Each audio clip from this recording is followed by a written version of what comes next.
nyo. Tapos ngayon kayo pa ng sumigaw ng hostesya. Kami yung kinagawan nyo ng pangarap. Kami yung ninakawan nyo. Bakit po kayo ganon?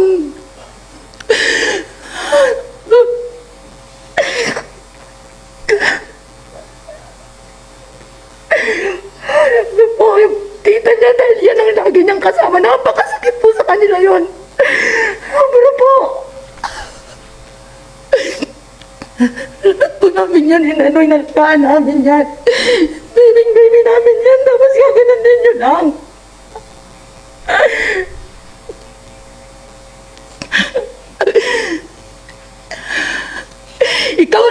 Ikaw yung leader ng kawalang iyan ng party list, kabataan party list na yan. Ikaw dapat ang managot niyan. Kasi kasama mo pa sa picture. Lang iya ka. Yung pagsali na to na kabataan party list, hindi namin alam to. Wala kaming kaalam-alam dito. Umalis po yan. Hindi po namin alam yan. Noong 24, ng tanghali, nag-usap pa kami na magkikita silang dalawa ni kuya niya sa 25. Pumunta yun sa tita niya noong 24 ng gabi. Ayan din yung huli nilang pagkikita. Na wala naman siyang sinabi na may pupuntahan siya. Kaya ang alam lang namin, pumunta lang siya sa dorm niya. Kaya hanggang inabot na po ng 25, 26 hanggang January 1, wala po kaming balita. Nung January 1 po,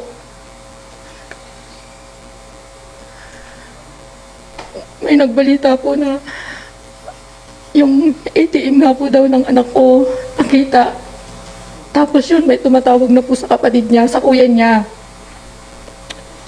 Pero nung ano po, ayoko rin po manibala nung sinabi yun sa akin na nakita na parang naisip lang namin na baka na-hold up o nakuha yung bag, kaya yun nakita yung ATM niya. Pero sa mangyayari po sa kanya to, hindi po talaga namin yan lahat inaasahan. Nung hinahanap ko po yung pinahanap ko sa kuya niya na puntahan mo doon sa boarding house na sa dorm niya, baka ako natutulog lang na hindi talagang pinuntahan po ng kuya niya, hinanap, nagtanong-tanong na po kami sa kaibigan niya, talagang wala po. Hanggang pinapa-ring po namin yung phone niya, nagre-ring po, tapos pinapatay. Yan po yung ano namin na, hindi pa rin po kami nag-i-expect na may mga ganun po.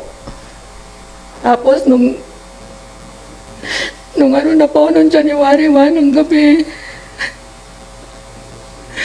parang nararamdaman na po namin na siya nga po yung isa po siya doon na isa po siya doon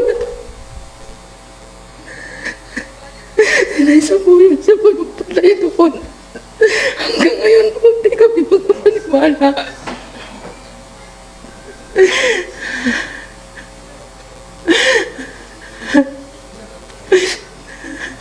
Pag kinabukasan po, dali-dali po ako umuwi. Kasi isa po akong OFW. Makasakit po sa isang magulang na isang OFW na ina-expect mo tuwing uuwi ka, masaya ka kasi yun lang yung time na magyayakap mo yung anak mo. Ngayon po sa amin ang pinakamasayapin ko, itong pag-uwi ko po. Hindi ko po ito inaasahan ng gano'n.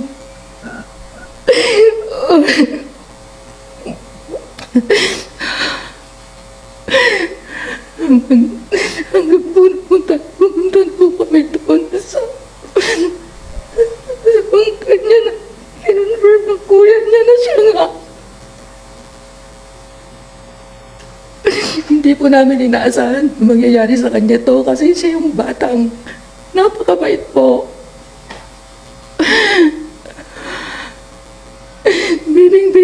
Bibing-baby po namin siya mula sa mga tita niya, sa mga tito niya, sa mga pinsan niya. Kaya yung nangyari po sa kanya to, hindi po nila lahat matanggap yan. sa mga nakakakilala po sa anak ko sa simbahan. Hanggang ngayon nasasaktan po sila sa mga panggagamit nitong mga kabataan party list. Please po, nakikiusap po kami, tigilan niyo na po ang paggagamit niyo sa anak ko. Yung mga picture niyo po na kumakalat, please po. Tigilan niyo na po. Buhay niyo na po. Buhay na po ng anak ko ang kinuha niyo, ninakaw niyo pati mga pangarap niya. Ano ba ang gusto niyo? Hindi namin pinalakihan ng ganun lang. Mula kinder hanggang high school, nag-aaral ng private yan. Atid sundo yan ng tita niya. Ng mga pinsan niya kung paano namin nilalagahan yan, tapos gaganunin niyo. Bakit inyo sa bundok na hindi nga namin pinapalakad yon ng malayo? Alam niyo may sugat ang paa niya. Ginanyan niyo. Inakyat niyo sa bundok, tapos iniwan niyo. Tapos ngayon kayo pa may ganang sumigaw ng hostesya. Kami yung kinuha niyo ng pangarap. Kami yung ninakawan niyo. Bakit po kayo ganon?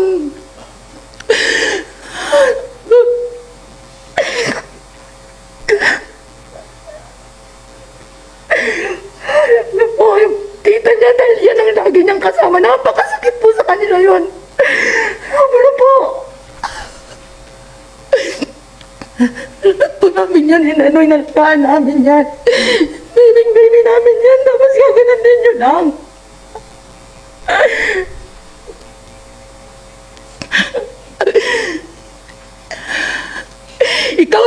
Ikaw yung leader ng kawalang iyan ng party list, kabataan party list na yan.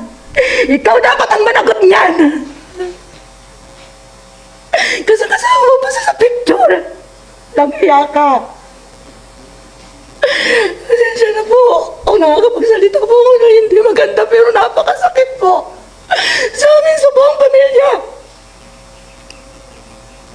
Sa ginawa niyo kay Bebe. Kay Jarlene.